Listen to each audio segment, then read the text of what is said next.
सतगुरुदेव जी परम चंद्र समाज साधु समाज परम सम्मान्य सत्संग प्रेमी सज्जनों भक्तिमय माताओं, आप हम सब आज इस प्रांगण में जिस निमित्त में एकत्र हुए हैं, हम सबको विदित है भक्त प्रवर अमित भैया और गीता देवी जी के पुत्र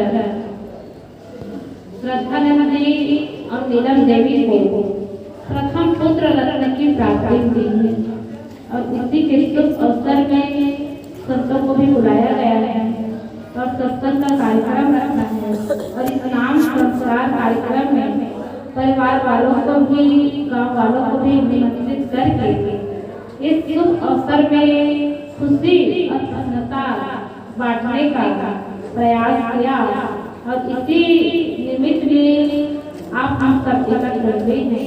ये खुशी की बात है। निश्चित है जो बच्चा इस प्रांगण में जन्म लेकर के आया है वो संस्कारी है। कभी तो संस्कारी घर में जन्म लेकर के आया है।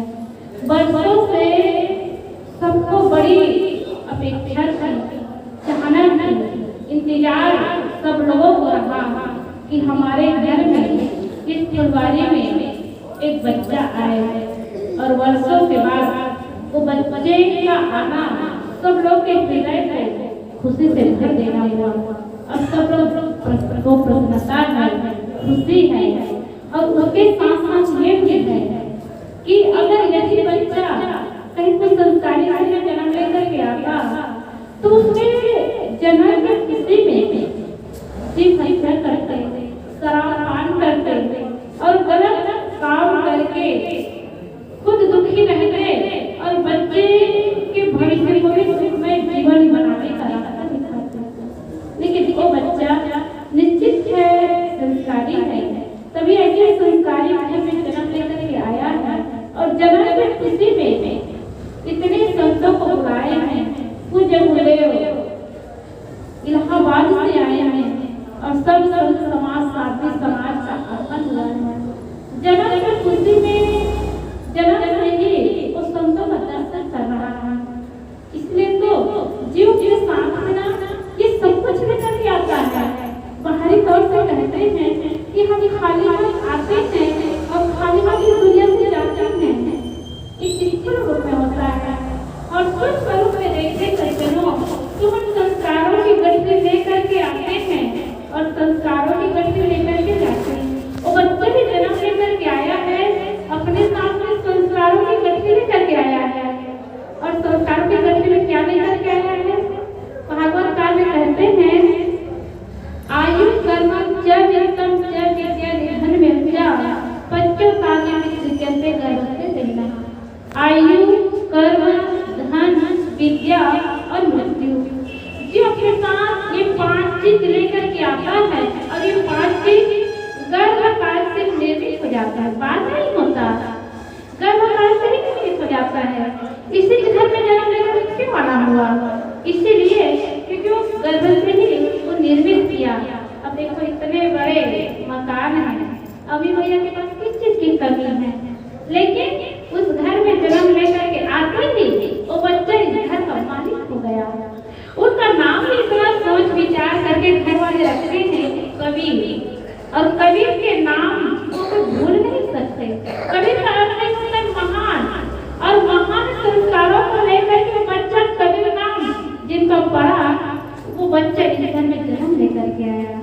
निश्चित है संतों के ज्ञान, संतों के सत्संग को लेकर के अपने जीवन को महान बनाएंगे और यही शुभकामनाएं संत गुरुजन दे रहे हैं। तो बच्चा का सौभाग्य है और उसी के निमित्त में संत गुरुजनों का आना भी परिवार वालों का सौभाग्य है। वर्षों से सोच रहे थे कि हमारे घर में कुछ निमित्त हो तो संतों को बुलाए, कुछ प्रोग्राम रखे और वही निमित्त बना, इतना बड़ा प्रोग्राम रखे तो कहीं न कहीं निमित्त बनता है और उसी के निमित्त में संतों का पदार्पण होता है और यह सत्संग का कार्यक्रम होता है। तो बच्चा निश्चित है इस घर में संस्कार लेकर के आया और परिवार वालों को खुशी और प्रसन्नता बांट करके अपने आने वाले भविष्य को सुखमय का रास्ता बनाया। तो वो कोई छोटा बच्चा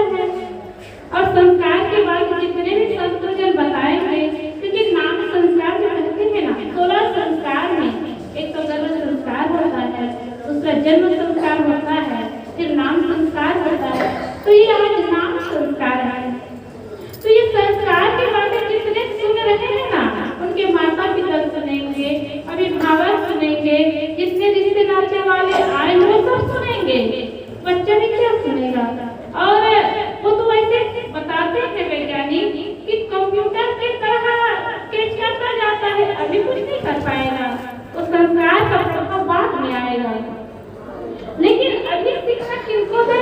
उनके माता पिता का, अभिभावक को छोटी छोटी बात बताते हैं कि गर्भकाल से जन्मकाल तक और जन्मकाल से 5 साल तक बच्चों को संस्कार दिया जाता है, और वो संस्कार जीवन भर का पाथवे होता है, वो अमीर तक मिलता नहीं है। जैसे किसी का चेहरा गोरा है और गोरा चेहरा में गाल में काजल लगा दे तो साबुन पाउडर से निकल जाएगा, और किसी का चेहरा ही काला है तो साबुन पाउडर से नहीं निकलेगा। आज के समय में कृत्रिम सर्जरी भी कर ले तो 10 से 15 दिन के बाद में चाहे हजार रुपया लगाए तो स्वाभाविक रूप में कालापन आ ही जाएगा। तो जो काला चेहरा जो मिला हुआ है वो मिटता नहीं है। वैसे ही संस्कार होता है, जो गर्भ का संस्कार और गर्भ से 5 साल तक जो संस्कार मिलता है अमिट होता है, मिटता नहीं है, जीवन भर का पाथवे होता है। इसलिए माता पिता को चाहिए जैसे बच्चे को बनाना चाहे वैसे बच्चे को बनना पड़ता है। पहले नालायक बच्चे पैदा होते रहे होंगे, अब नालायक बच्चे पैदा नहीं होते, अब समझदार बच्चे पैदा होते हैं।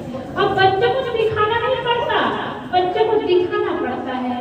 जैसे जैसे माता पिता करते हैं वैसे वैसे देख करके उनके बच्चे करने लग जाते हैं। इसीलिए तो कहते ना, चाहे कितनों धनवान हो जाए, कितनों गुणवान हो जाए, कितनों विद्वान हो जाए, लेकिन सद्गुरुजनों के सत्संग और उनके ज्ञान, उनके आधार की आवश्यकता है। ऐसा क्यों है? सद्गुरुजन पैसा लेकर के तो नहीं आए हैं, इस समय तो पैसा लेकर के जाएंगे, सारे ज्ञान उनके मस्तिष्क में पोथी की तरफ भर तो नहीं देंगे, लेकिन आवश्यकता क्या है? जिनके घर में संत आते हैं तो संत के आने से घर में बाहर आना कहते हैं, संत के आने से घर सोना हो जाता है ऐसा कहते हैं। तो पूर्वज कहे ऐसे नहीं कहे हैं, उसका एक वैज्ञानिक प्रभाव पड़ता है। जैसे मन में संतों को देख रहे हैं, देखते ही मन में सार्थकता की भावना जागृत होती है, एक शांति की भावना जागृत होती है। एक वैज्ञानिक तथ्य बताते हैं कि आभा किरण तरंगायित होता है, तो जिसको हम देखते हैं उसका प्रभाव देख करके सामने वालों को पड़ता है।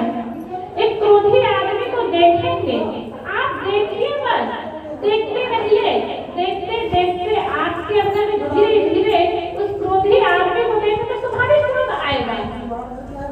आपसे कोई गलती तो नहीं हुई, लोगों ने आपको कोई गलत किए हैं, लेकिन ऐसे व्यक्ति को देख करके मन में जो क्रोध का परमाणु है वायुमंडल से उसके विकिरण से उसका प्रभाव पड़ता है।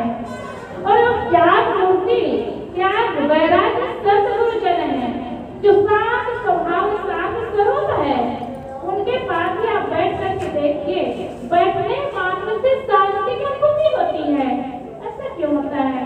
क्योंकि वायुमंडल में वो हवा तरंगायित होती है, तो जैसे जो रहते हैं उनके पास बैठने तो उनका प्रभाव पड़ता है। इसीलिए संतों के आने मात्र से जीवन में खुशहाल, एक प्रसन्नता और शांति का भाव अपने अंदर से जागृत होता है।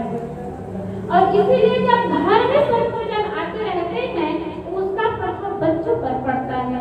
इसीलिए संस्कार की बात बताई जाती है। आज स्कूल में देखते हैं, कॉलेज में देखते हैं, पढ़ने लिखने बड़े बड़े विद्वान हैं, बड़े बड़े प्रोफेसर है, अफसर है, अब बच्चे को कहाँ संस्कार की बात बताने की बात है। आपको डॉक्टर बनाना है, वकील बनाना है, इंजीनियर बनाना है, पायलट बनाना है, बड़े बड़े सपना देखते हैं। ऐसा लगता है कि बच्चे का जीवन ही खिलौना है, माता पिता उनको पायलट, डॉक्टर, वकील, इंजीनियर बनाने को देखते हैं। ये नहीं देखते कि बच्चे को अच्छा इंसान भी बनाना है। अच्छा इंसान ही अच्छा डॉक्टर बनता है, अच्छा वकील बनता है, अच्छा इंजीनियर बनता है, अच्छा पायलट बनता है। और सच बात तो ये है, अच्छा व्यक्ति ही अच्छा संत